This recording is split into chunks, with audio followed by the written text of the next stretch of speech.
So in our last class, we have actually covered till slicing of a list. So if we just quickly review what has been covered so far, we have seen basic data types and complex data types of Python, and then we have seen functions, and then we have seen arithmetic operations and some operations on lists and dictionaries, the differences between tuples, lists, sets, and dictionaries we have seen. Then we have done some arithmetic operations on strings, so multiplying strings, and we have seen logical operators and or not, and how to manipulate Boolean operations with these. And we have seen if conditions, if else conditions, and we have seen for loops and while loops, how they work. Then we have seen, we have defined a function that manipulates these items, these different data types, and we have seen classes just briefly, and we will go in depth into the classes in the future classes. And yeah, here we are, and we have seen like floating pointer operations, and just concluded that the floating point numbers are not stored accurately in the storage computer memory, but it's an approximation. But for most of our operations, the approximations are good enough.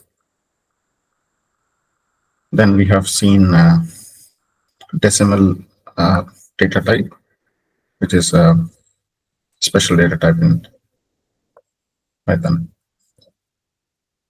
So now we'll go into in-depth analysis of more complex data types. So we have seen lists. We have seen string manipulation with format strings. Now we are going to see bytes. Yesterday we stopped at bytes. Let's start from bytes data structure in Python. So let me go into the Python shell. So bytes is a special data type. We can actually define bytes with this function. So this actually is making a byte object with 4 bytes length. So each of these x00 represents 1 byte. So this is hexadecimal representation of bytes. So if you see the prefix b, this means that this stream of characters or this stream of bytes is a bytes object. And each of these x00 represents 1 byte. So let's say I want to, so these byte operations are very useful when we don't know the encoding. Let's say our files that we store. So if I have text file in it, it's a encoded file. So although the data it contains is a binary, so it will be encoded in a specific format, usually in the UTF-8 format. So in Unicode transformation format is what UTF means. So any character, any data that we write in text files is all encoded with that. Let's see how those encodings, if we don't know the encoding, we can actually read the raw data bytes from a file. And if it's a binary file or an executable file that runs on the machine, so we can use bytes directly to read that file. Let's say I will create a new bytes object. So bytes, so we can actually have any kind of string passed to it to convert that into a byte. So I'm going to use a string ABC here, and then I'm going to encode that into UTF-8 format. This actually converts this string into UTF-8 byte string.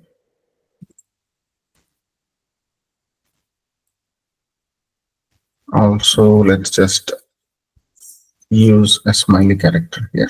I'm going to put a smiley character.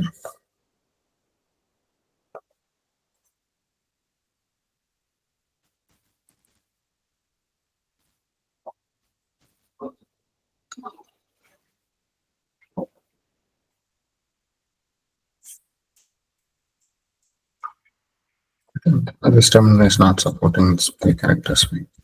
That's fine. We'll use plain text itself.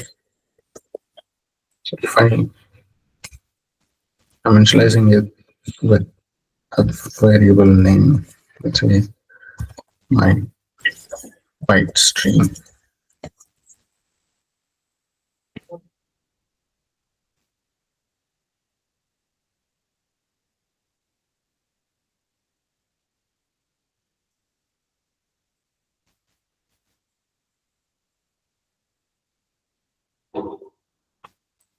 Okay.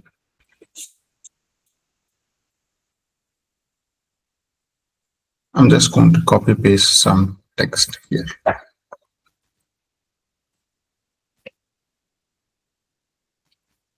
I'm just going to use. Okay, why was this not properly given?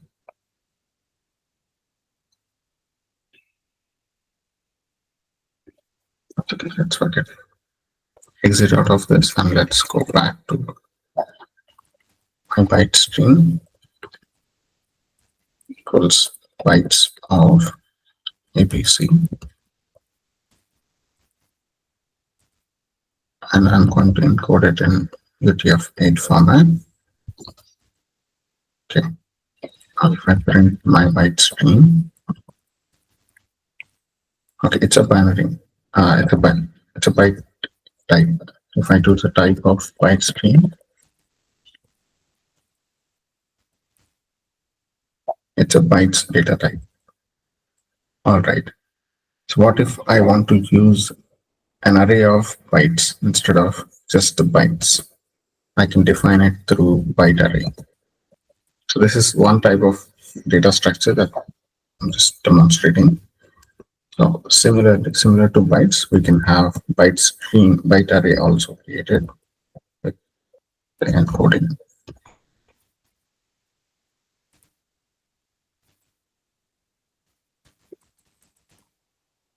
Select that.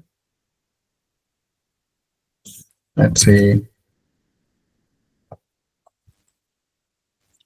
try to decode, and for me to convert from byte string to string object, I can decode it with UTF-8 again, and it gives me a string. So this is especially useful when we are handling raw files instead of text files. If we have text encoding known previously, we can use plain text read. If not, we have to use byte streams.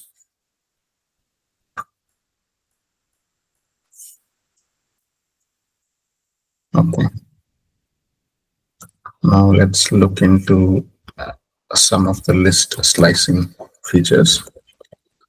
So we have seen lists earlier. Let's define a list now.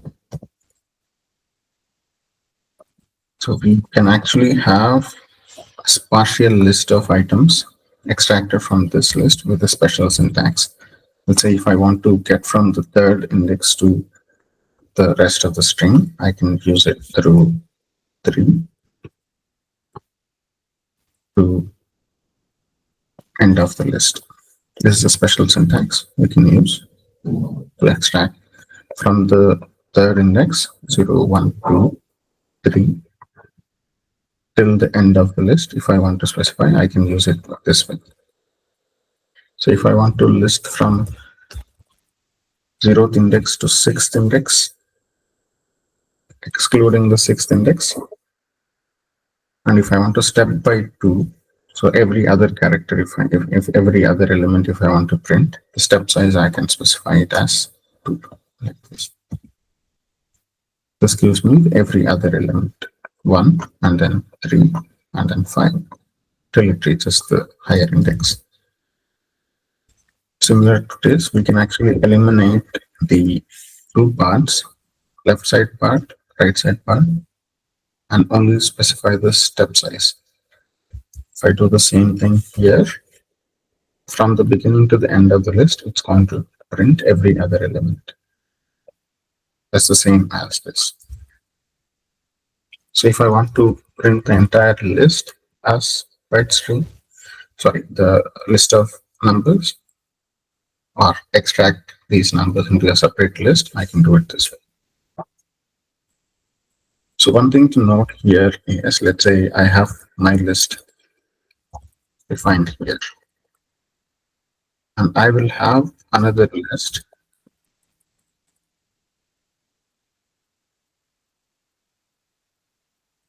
I will have another list that is actually initialized back to the same value as my list. This actually means it's not copied. Actually, it's referring to the same thing. Let me demonstrate that. Now, let's say another list dot of, let's say, third element, I'm changing it to A. Print another list. That's fine. This is expected to happen. Let's say print my list. That also got changed. What happened here? So when I'm assigning this list and changing this particular list, it's changing this list also. So one thing to note here is the list assignments. If I'm accessing list variable, it is actually a reference to the same object. So I'm here when I'm assigning this value to a different variable, it's the same reference to this object. So both refer to the same object now. It's not a copy operation, it's a copy reference operation. If I have to do copy operation, there is a special way to do it. Let's say I have a list, my list, 1, 2, 3, 4, 5, and another list I will initialize with my list dot copy. If I copy this, so another list will become another list. It's a completely different object. So now if I do another list of 3 is equal to A, now print another list. This is same as previous. If I do print my list, it did not change because we are actually copying the entire list into a separate list. So in the earlier scenario, we are actually assigning the same reference to another variable. So that's a subtle difference between reference assignment and copy operations. So similar to this, let's go dive into some special function called range in Python. Range, let's say I will give 5. Range function gives me a list of numbers till this number, excluding that number. So if I convert this into 0, 5 as a list, gives me 0, 1, 2, 3, 4. So that's a very useful operation when we are doing for loops, like just like in other languages, for I in range 0 to 100 or range 100, I can just do. So 0 to 100 means starting index is 0, higher index is 10, let's say 5 to 100. And I can also specify the step number also, how much you want to increment every time. So I will increment by 5, 10, print 5. So this range function accepts 3 parameters. One is compulsory. If I give only one, it will go from 0 to that number, excluding that number. And if I give 2 values, the first number will be taken as the starting index, starting number, and n number is the second argument. And if I give a third argument, that will be used as an incremental counter. So next time, every time it loops, every time the iterator will give 5 plus 10, 15. That's what it's giving. So same thing if I demonstrate here, range of 5, 100, 10. This gives me a list of numbers starting from 5, ending till 100, incremented by 10.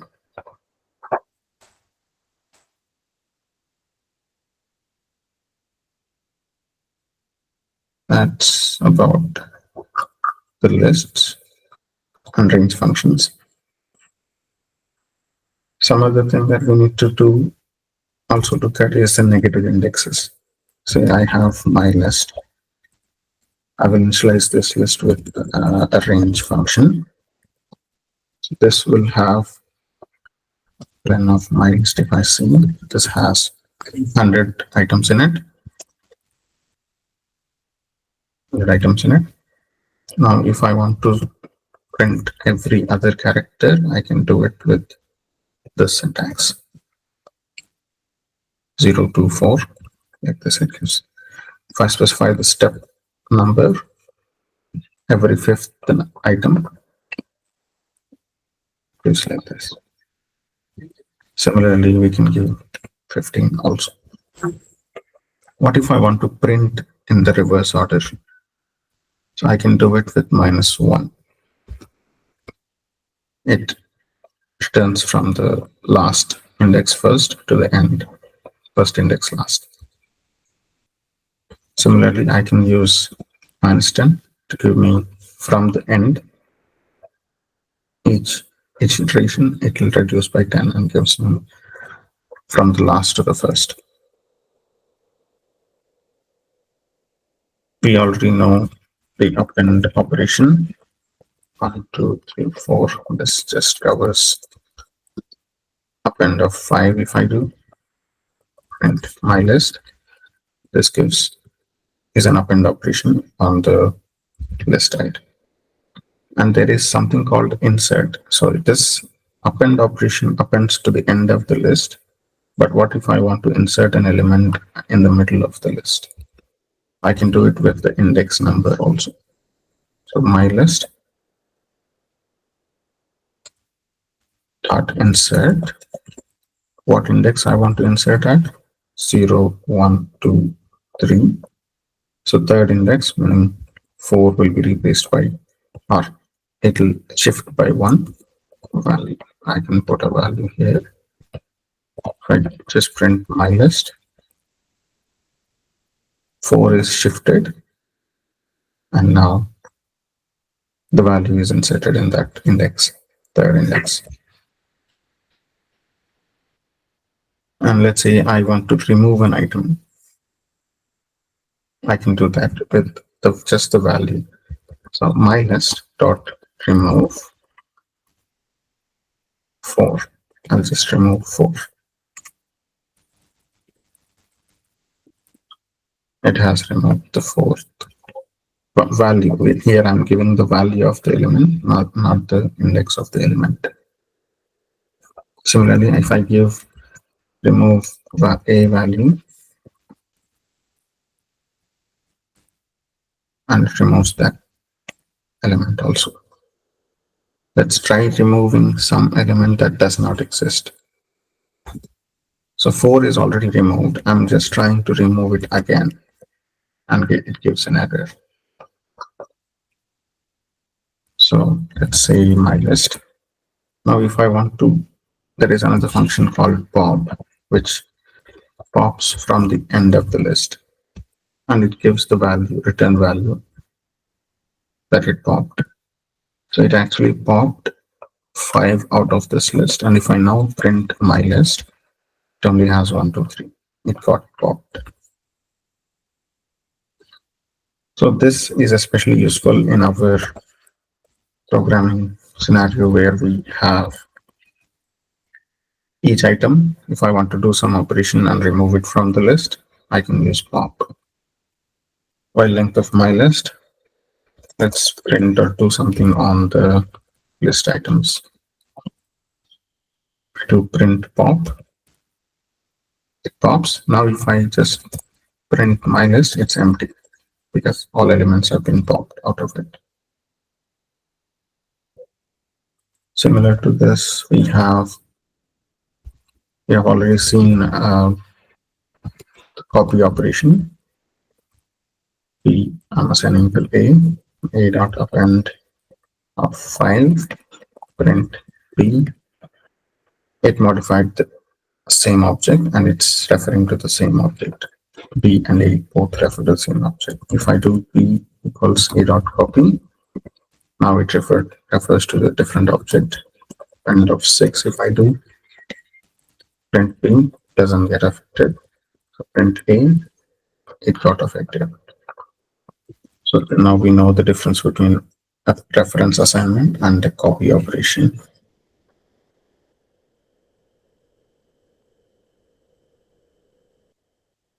Okay, now let's look deep into our sets one more time. So I'm defining a set with A, B, and C. What if I want to convert this set into a list? So there is a use case for this. If I have a list of items, A, B, C, and then A, and then D, E. So the easiest way to reduplicate this my list is to convert this into a set and then again back to list. So if I do this operation, list of, I'll just say a set of my list, convert this into a set, and then convert that into again a list. And it has converted that. If you see the order did change, but when we are concerned about the order of the elements, we should not do this. When we are only concerned about the deduplication, we can do this operation. So sets may not give the items in the same order that they are defined. So similar to lists, sets also have a pop function. Let's say I will define a set, my set dot pop. If I do, it gives me an element. It need not be the last element. It can give any element. So order does not matter in set. So if I try to access my set of 0, this will fail because sets do not have any order in it. So you can iterate through the set of items for item and set my set, print item, but you cannot access it with index. Whereas in a list, you can actually access by index. And similar to this, we have A in my set. This gives me the operations. If I do B, C, in membership operator works in sets also. And let's say if I want to discard an element, let's say I have a set, I want to discard an element. I can do that with discard. Let's try remove.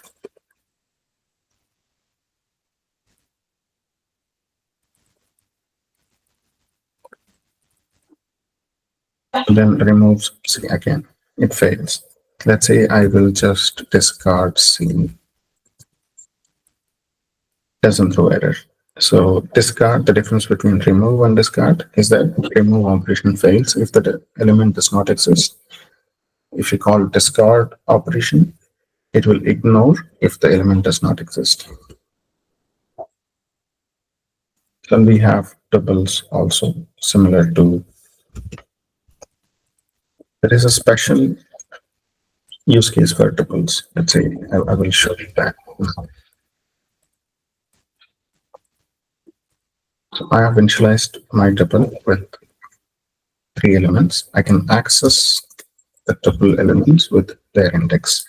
That's possible. Lists and tuples allow access by index. And let's say the main use case of tuple is one is graphics programming and storing immutable data, and there is another use case. Let's say I have a function that returns multiple values.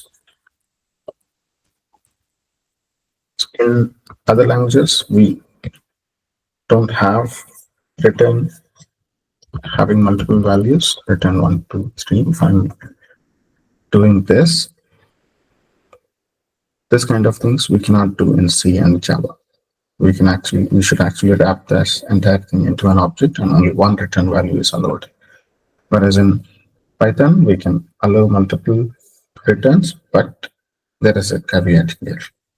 If I'm returning 1, 2, 3, let's just try to store that value in here, return multiple values.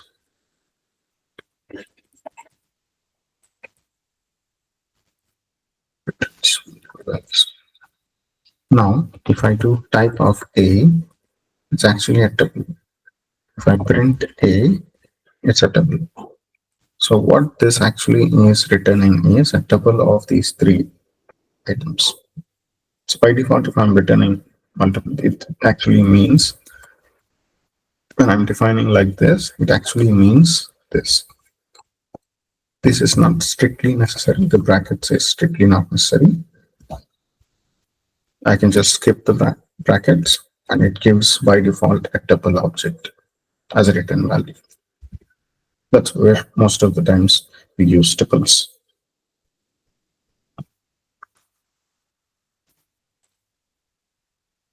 Okay, we have seen dictionaries previously. Now there is something called default dictionary.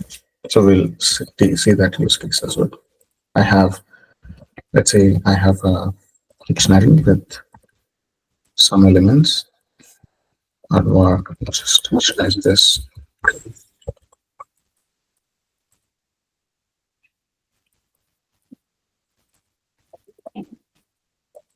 We have a simple dictionary here. I access A. Okay, now if I do animals of the, I can actually add a new element to the dictionary with this type of format. Now if I print animals, okay, it's added. If I do again animals of A, antelope, it replaces the previous one. What if I want to store multiple values into animals? A element, my A, he might have multiple animals, B might have multiple animals, C might have multiple animals, and so on. So for that, we need to create an array or a list for every item. We need to add an array, a list, and then use that. Let's look into that use case also. But before going there, we will just see some utility functions in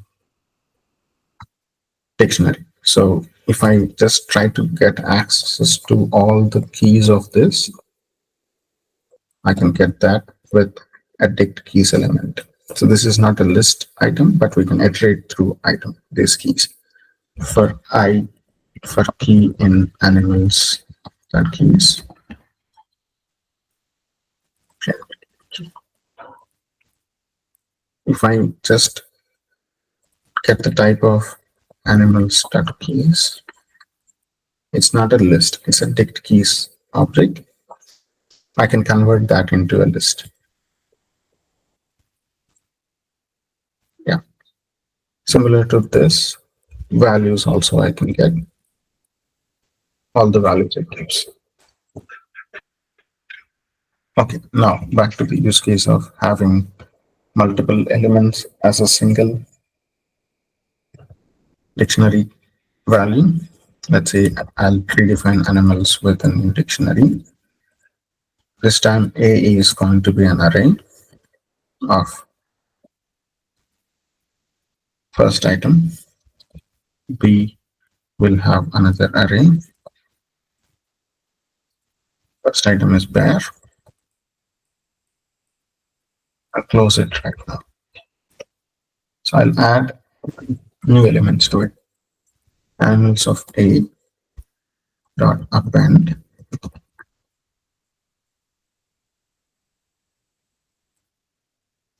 antelope.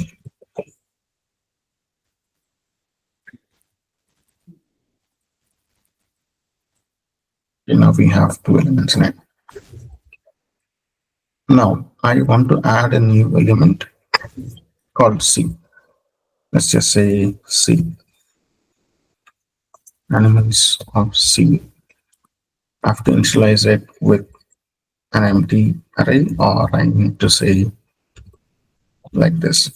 What if there is an element already in C, in the animals dictionary called C? So I need to check if it exists. Then I need, so if it exists, actually, if I do it in this way, if there was a key called C in the dictionary, it will replace the entire value with this value. So for me to properly add it to the end of the list, I need to check if C exists and then add that item. For doing that, we have to see if C exists. If not, if C not in animals, then I need to initialize C with an empty array, and then I can do C dot append of cat.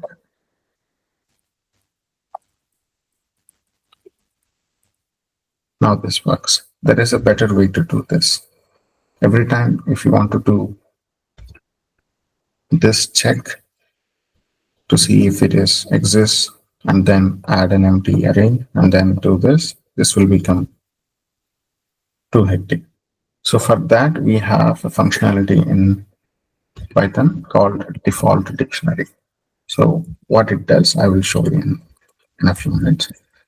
From collections, I'm just going to import default dictionary. Tick. So the difference between default dict and dict is that, so let's define animals as a default dict. So default dict accepts an argument specifying the default data type of a variable of a key if it does not exist. This actually, we are actually saying here, define a dictionary with the default value as a list. Let's just print animals.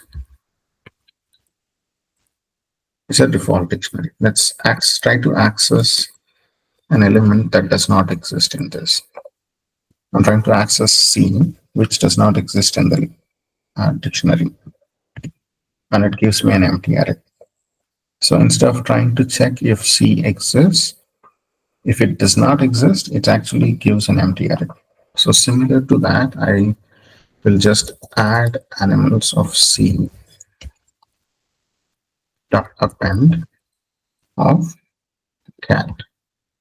This time, when I access this, it gives an empty list if it does not exist, and then appends that to the cat to that list. If I print animals now, C has cat in it.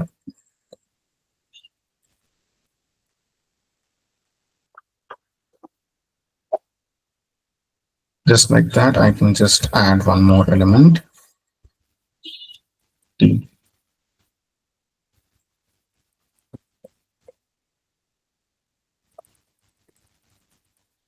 This use of default dictionaries.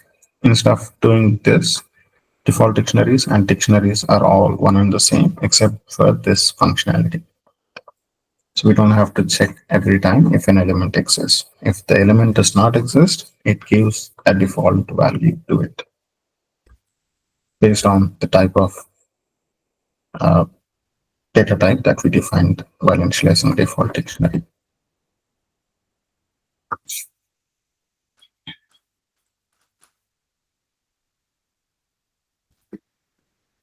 Okay.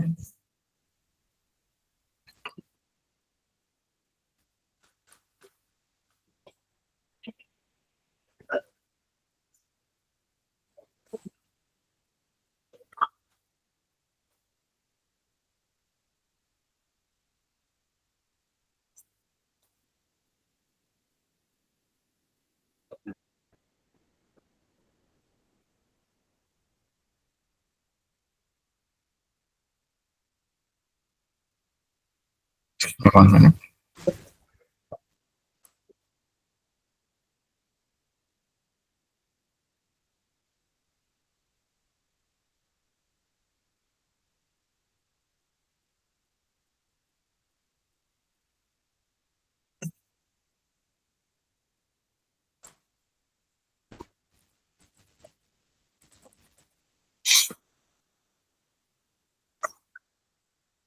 Okay. Now we have to, yeah, let's define a list. Let me show you an advanced concept in lists.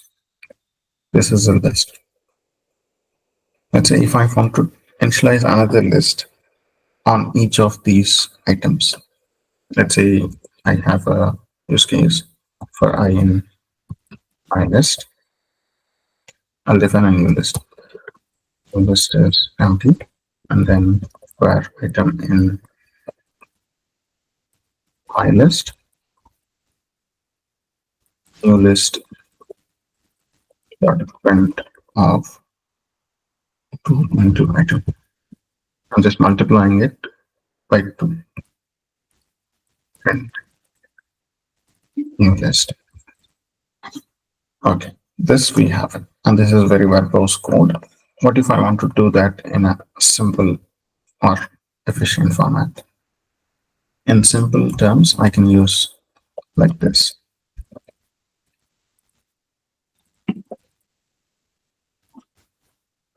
So this defines what I want to do. For each item in my list, do this and put that in an array or a list. This is called list comprehension. If I do this way, item, sorry, it's a syntax. The value variable name 2 times item for item in this list. For each item in this list, do this. This item value can be X also. It's just a name that I'm giving. Whatever value I'm going to use here, variable name I should use the same here in the for loop also. This is a shorter way of specifying this syntax. And this we can actually do one more thing, filtering on this also. Let's say I have a value my list.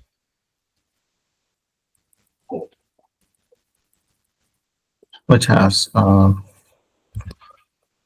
range 100. I'm initializing it with 0 to 100. So for each of the items, I need a list, filtered list.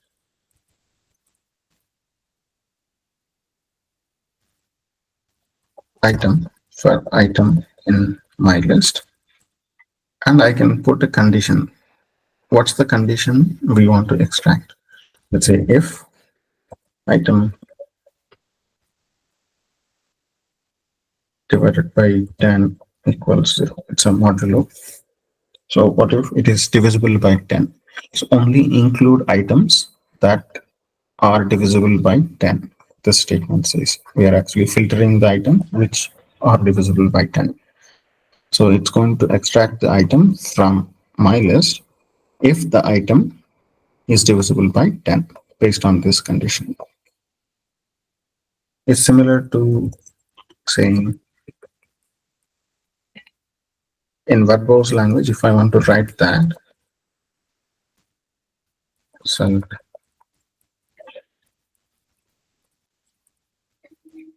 for item in range, sorry, for item in my list, if item modulo 10 is equal to 0, then result list dot append of item. This is a verbose way of writing the same logic.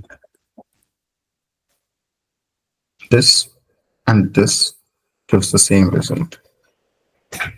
So it's a shorter syntax. Similar to this, we can actually call functions on specific items also. Let's say I will initialize my string with This is push. I live in.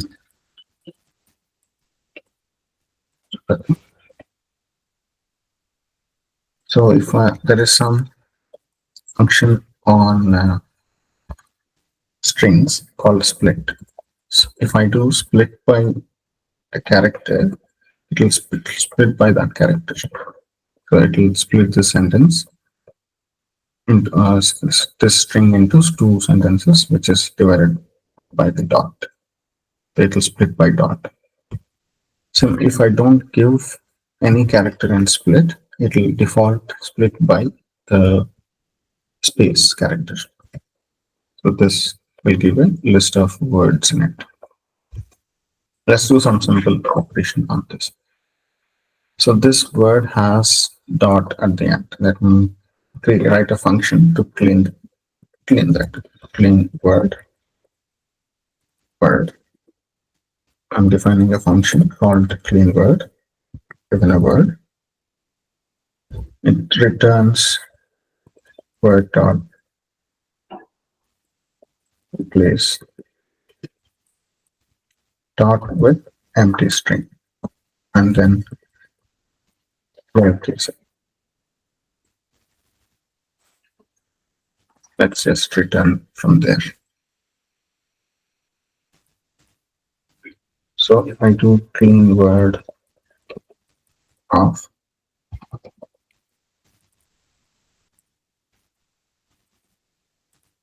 gives me this. Okay. I want to use this when I'm doing a split operation. Let's just do that. Just using the previous syntax, clean word of word per word in my string dot split. This will call this function on each of the words that are extracted from this sentence. And this did that. All went into lowercase and this got replaced. And let's say I want to filter again on this itself. I can filter if word clean word length of clean word of word is less than 3. So only include the shorter words. This filter is allowable. So it's filtering these words based on the number of characters in it. We can actually nest this logic also. Now we have split by words. Let's do a nested syntax. Now I'll just do clean word of. I'll have to nest it like this. Once I type it down, then we'll understand what it is. Clean word of word per word in my sentence. Sentence is not defined yet. I'm just going to define it in some time. The later part of this statement. Clean word by word for each word in sentence.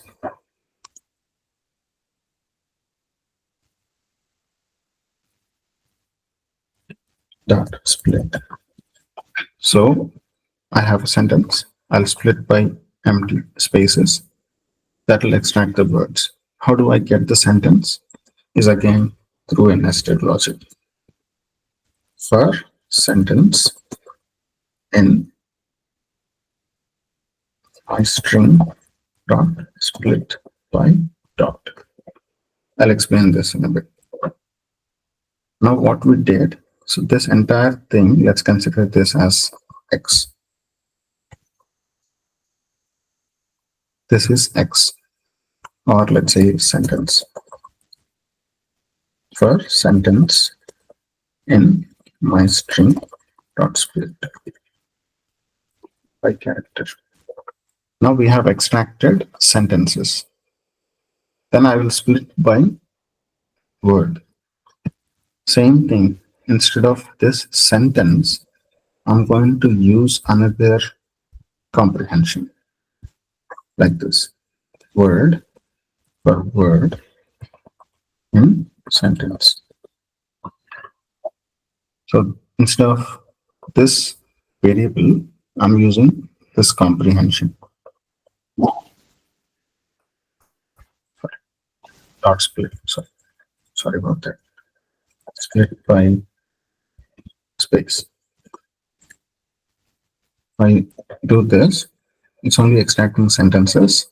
If I replace the sentence with word and word dot slash sentence dot split, this gives me, instead of sentence, I'm going to use another comprehension. That gives me extracted words. In place of sentence, we are actually getting a list of words because we replaced sentence with this comprehension syntax. So this is how we can nest multiple things in parallel. So same logic we can write in plain for loops for sentence in my string dot split by dot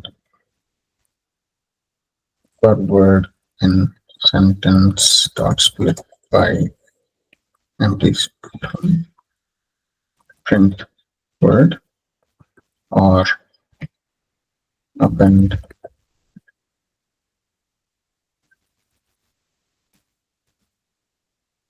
I'll just use this. This is how it is. We can write this verbose syntax also. It's more clear. Just so you know, this is the power of Python. You can use simple logic like this. This is more complex to understand for humans. This is better. I would prefer doing this format rather than this format. But the functionality is available in Python. If you are more advanced, if you know your way around Python, you can use this syntax. So that's about the comprehension logic in list. So we can do the same thing with dictionaries as well. Let's try a simple dictionary, a list. I'm going to define a list of tuples which have key value pairs in it. This is one item, one more tuple is a list. This is only a list. We are going to convert this list into a dictionary pair and then see and top. We have initialized a list with tuples.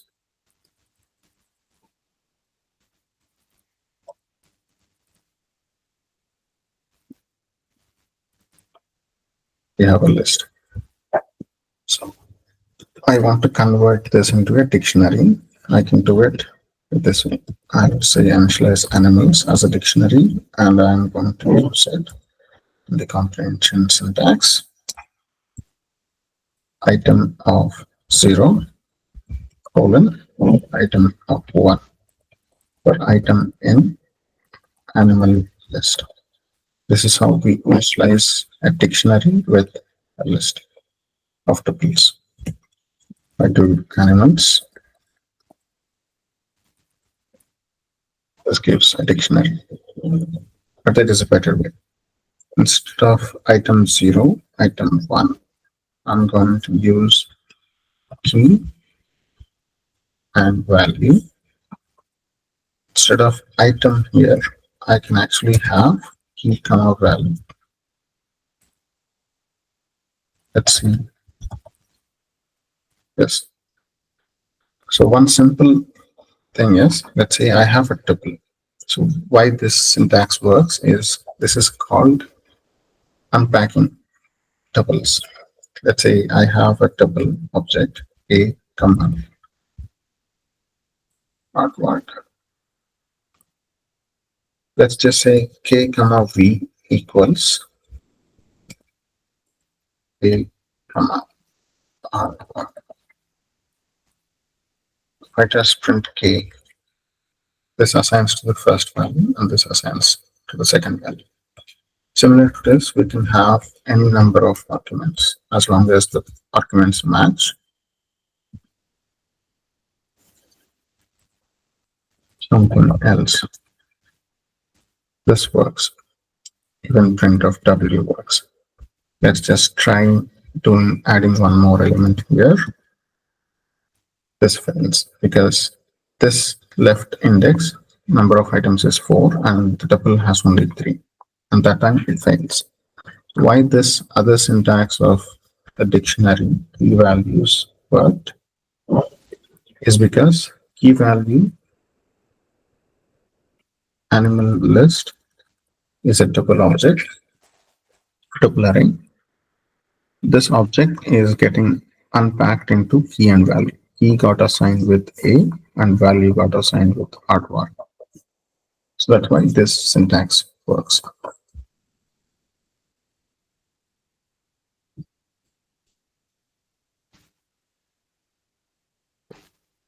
So that's about the list dictionary comprehension. So similar to this, we can also use items in it. So this syntax, what if I want to change the structure of this into an array? So now I have animals dictionary, which has this. What if I want to extract this into these two items into another dictionary and put it in a list? Let's say I'll just demonstrate, then it will be clear. I can create a dictionary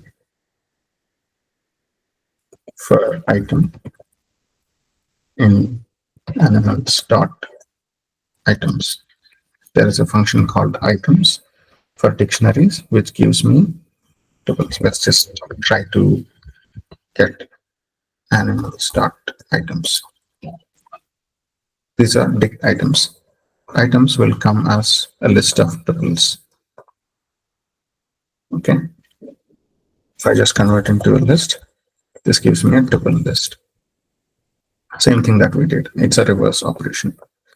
We are going to create a new dictionary array of dictionaries for item in animals dot items. And this item will have letter as key, name as value. Sorry.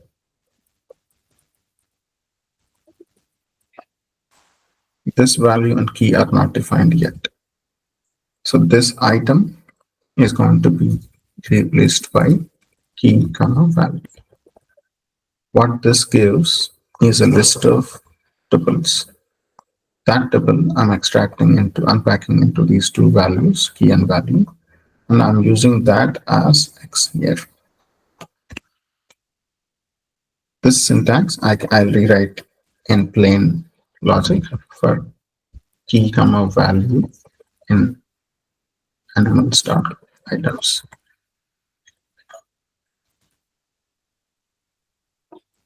And define a dictionary, present dictionary.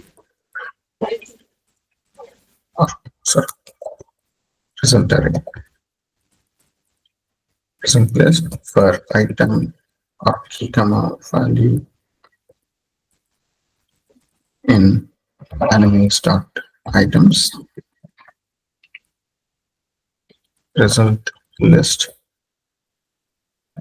dot append of a dictionary which has letter as key and name as value.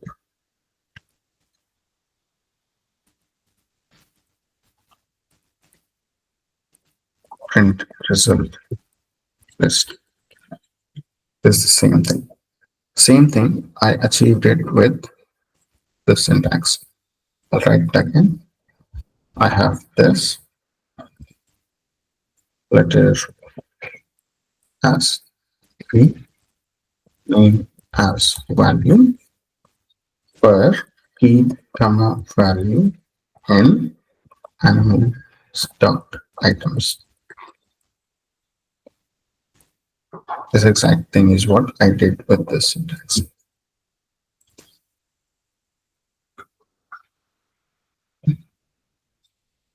And let's look into if else conditions briefly. That's about the dictionary and list comprehension. Now let's look at a simple use case called fizzbuzz. So the use case is like I have to print 1, 2. If it is divided by 3, I need to print fizz. And then if it is divided by 5, if it's divisible by 5, I need to print buzz. If it's divisible by both 3 and 5, which is divisible by 15, then I need to print fizz buzz. The order will be like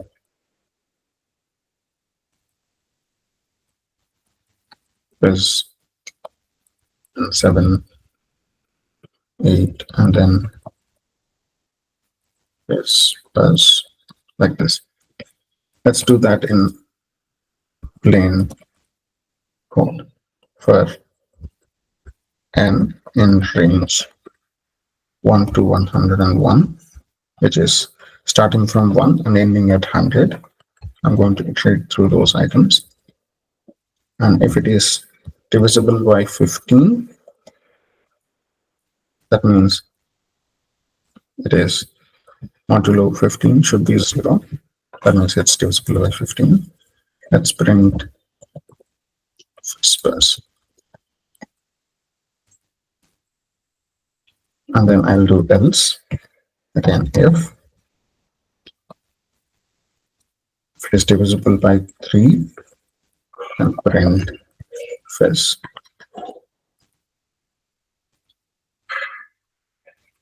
Else, if n divisible by 5, print plus. Else, print n. It prints. And this logic works, okay? So this is more verbose. We can actually shorten this a little bit. Same thing if I use else if conditions.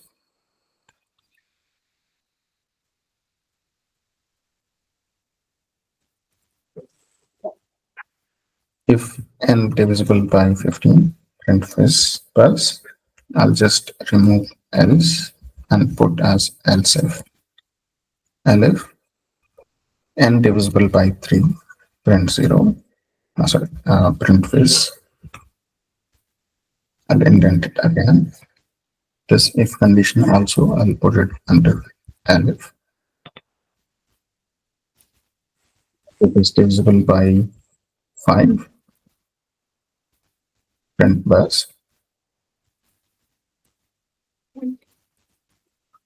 Else, if it is not divisible by any of these, print n directly. It's a shorter syntax. Okay. So let's say this is the advantage of having else if. We can have any number of else if conditions. At the end, we can have else condition. So this is else is not compulsory. Else I can remove. If it is not divisible by any of them, it doesn't print itself. Only it will print fizz and buzz. So this if condition, let's say I'll remove this if condition. Try to see if it works. So this if condition is removed. Error. So else if cannot be used without an if condition first. If should be used, else if comes as a second figure. We can stack any number of else if conditions, and at the end we can have an optional else condition. If none of these conditions meet, then the else condition gets executed. So the same thing, same logic of this fizzbuzz, I can actually execute within a single statement. Let's try doing that. Let's say I'll define n as 3. So print fizz if n percentage 3 equals 0. This is a conditional operator or ternary operator. We can say we can stack if conditions at the end of the statements. Is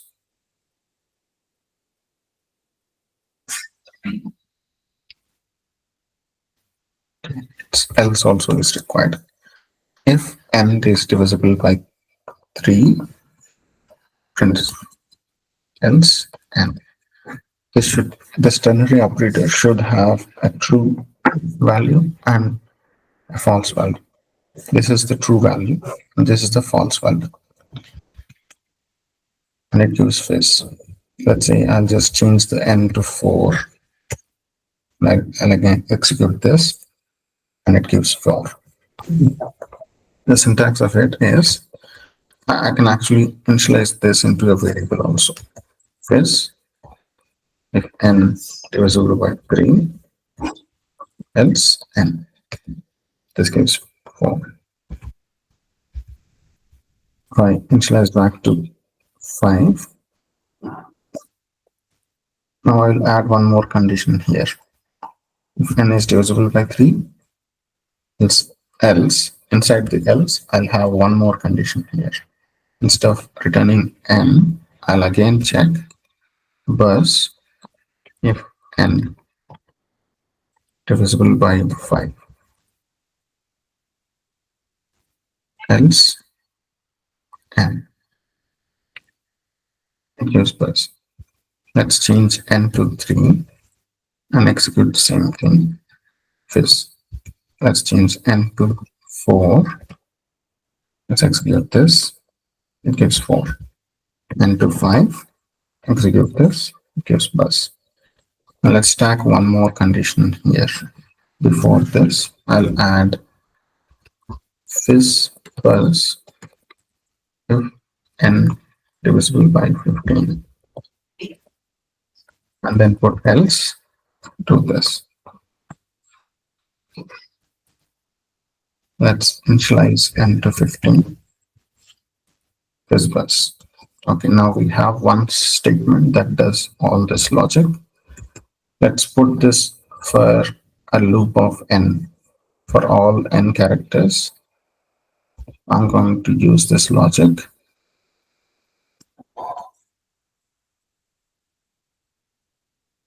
Of printing fizz bus for n in range 1, 101. Just for all that. So all this logic of for loop has been replaced by one single statement. This is the power of ternary operator, but you need not always use this ternary operator. It's more easier and understandable if you use plain logic rather than stacking up these statements. It's also error prone if you use this. I just showed you this just to demonstrate the power of Python.